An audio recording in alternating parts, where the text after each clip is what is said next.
दोस्तों मेरा नाम है संदीप और आप देख रहे हैं मेडिकल लेबोरेटरी क्लासेस।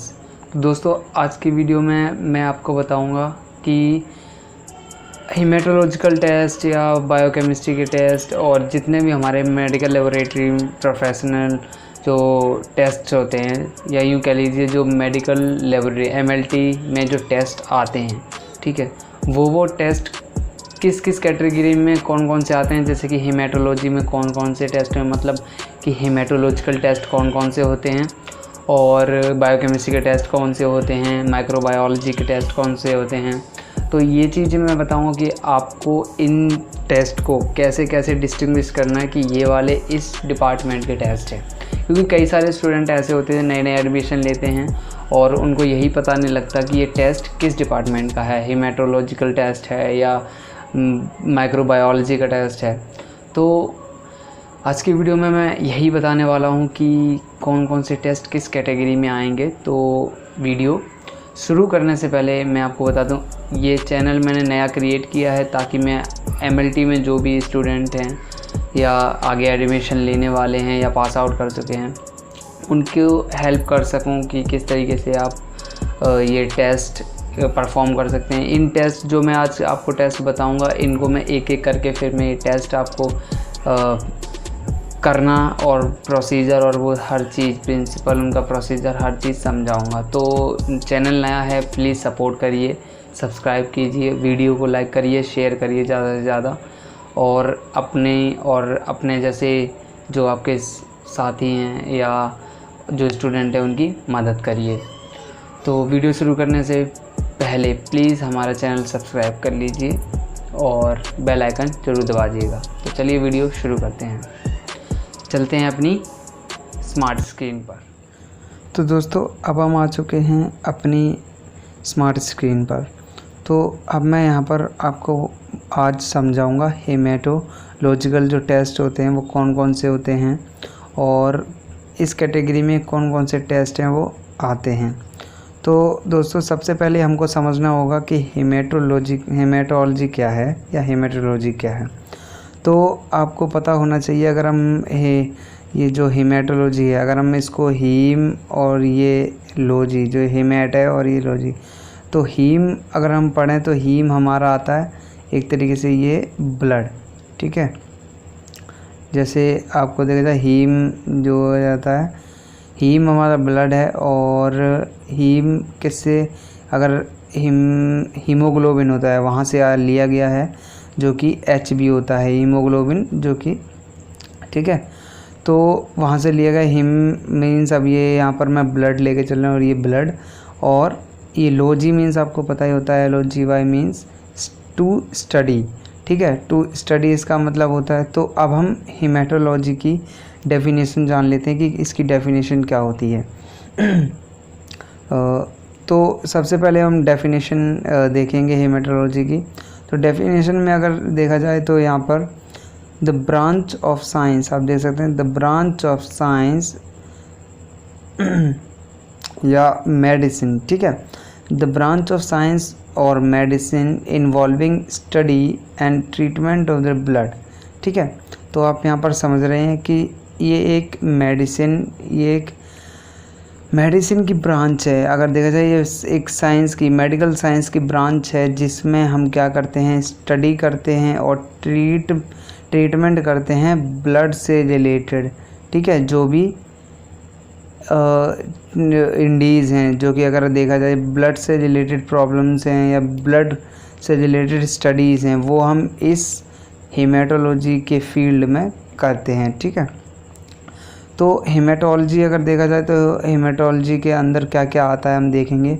तो इसके अंदर ब्लड में पाई जाने वाली सेल्स की स्टडी की जाती है, ठीक है। तो इसमें हीमेटोलॉजी के अंदर हम क्या करेंगे कि जो कि ब्लड के अंदर जितने भी सेल्स होते हैं, ठीक है, ब्लड के अंदर जो भी सेल्स होते हैं उनकी हम इसमें स्टडी करते हैं, ठीक है।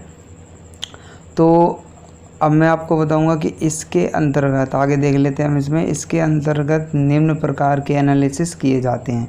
तो इसके अंदर कौन कौन से एनालिसिस किए जाते हैं, ठीक है, अब हम इसमें आगे जानेंगे।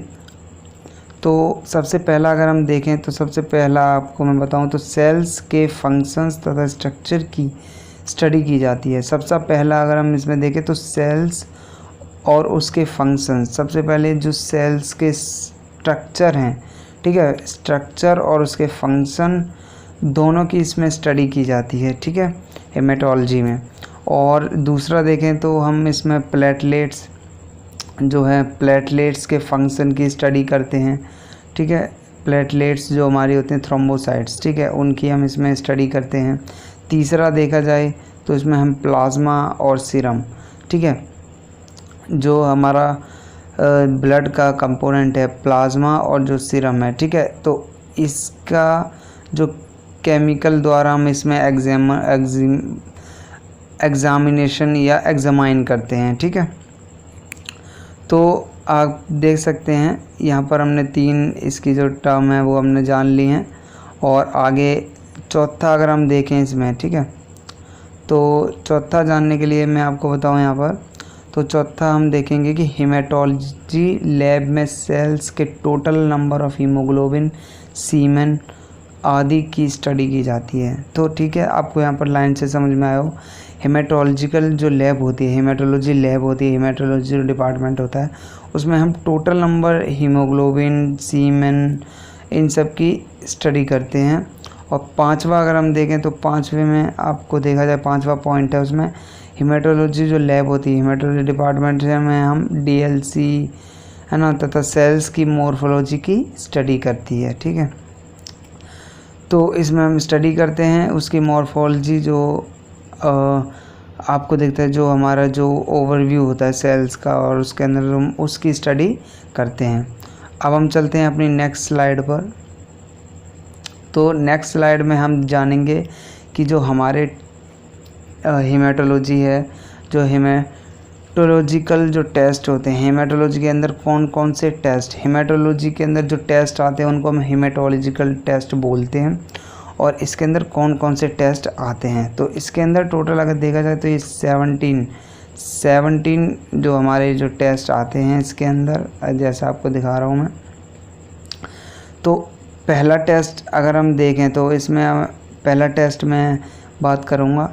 सबसे पहले तो इसमें ब्लड कलेक्शन भी हेमेटोलॉजी के अंदर ही आता है, ठीक है। तो ये हेमेट का एक सब्जेक्ट है, ठीक है, एक टॉपिक है, कलेक्शन ऑफ ब्लड, ठीक है।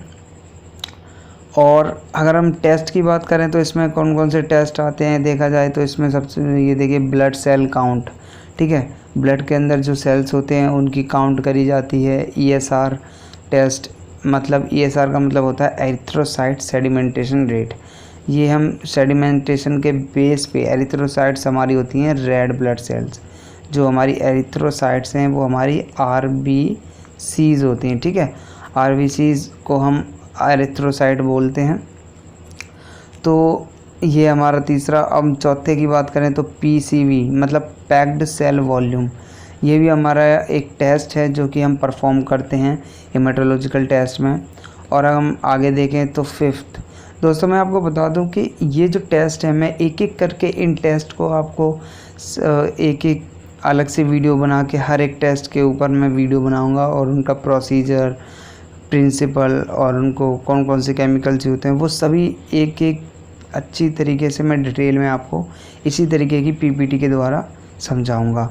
तो आप देख सकते हैं हमारे चैनल को आप सब्सक्राइब कर सकते हैं और ऐसी वीडियो आगे देखने के लिए। तो नेक्स्ट अगर हम देखें तो हमारा फिफ्थ है हीमोग्लोबिन टेस्ट, HB टेस्ट है, ये भी हमारा हेमेटोलॉजिकल टेस्ट है एक, ठीक है। सिक्स देखा जाए तो DLC मतलब डिफरेंशियल ल्यूकोसाइट काउंट, ये भी हमारा हेमेटोलॉजिकल टेस्ट है, हेमेटोलॉजी लैब में परफॉर्म किया जाता है। इसमें हम ल्यूकोसाइट मतलब डिफरेंशियल ल्यूकोसाइट DLC करते हैं। ल्यूकोसाइट्स होती हैं हमारी ल्यूकोसाइट्स हमारी होती हैं, ये हमारी RBCs होती हैं, WBCs होती हैं, WBCs को हम ल्यूकोसाइट्स बोलते हैं, ठीक है। तो अब हमारे आ जाते हैं नेक्स्ट 7 पे ब्लड ग्रुप टेस्ट। हम इसमें ब्लड ग्रुप भी इसी के अंदर हम लगाते हैं। अगर आप देखा जाए तो ब्लड का ग्रुप है जो A पॉजिटिव या A है, B positive, B, O negative, जो ये टेस्ट होते हैं हमारे, ये भी हमारे हेमेट जो हीम से रिलेटेड हैं, तो ये सारे हमारे ब्लड से रिलेटेड टेस्ट हैं, ये हमारे हेमेटोलॉजिकल टेस्ट होते हैं और ये हेमेटोलॉजिकल या हेमेटोलॉजी लैब में परफॉर्म किए जाते हैं। अब हम नेक्स्ट देखें तो अब हमारा आता है G6PD टेस्ट। ये भी हमारा इसी डिपार्टमेंट का। आप देख सकते जितने भी टेस्ट हैं मैं एक एक करके नाम ले देता हूँ और इन टेस्ट को मैं आगे अगली क्लास में एक एक करके सारे आपको समझाऊंगा और उनके नोट्स दूंगा। तो जैसे G6PD test, bleeding time, clotting time, इन एक एक टेस्ट को मैं आपको बताऊंगा कि किस तरीके से किया जाता है। इनके नोट्स आपको प्रोवाइड करूंगा।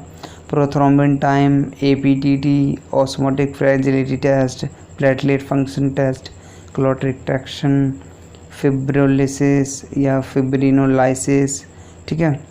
टेस्ट आर जो हमारे रेड सेल्स PK टेस्ट, अगर रेड सेल पैक्ड वॉल्यूम जो हमारा होता है उसका रेड सेल PK टेस्ट, इसके जो टेस्ट हैं ये भी हमारे हेमेटोलॉजिकल टेस्ट हैं सारे।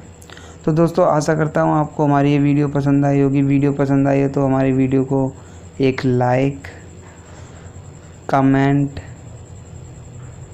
शेयर और चैनल को सब्सक्राइब ज़रूर करें ताकि मैं फ्यूचर में आपके लिए ऐसी वीडियो लाता रहूं। तो दोस्तों मिलते हैं अगली वीडियो में, तब तक के लिए जय हिंद, वंदे मातरम।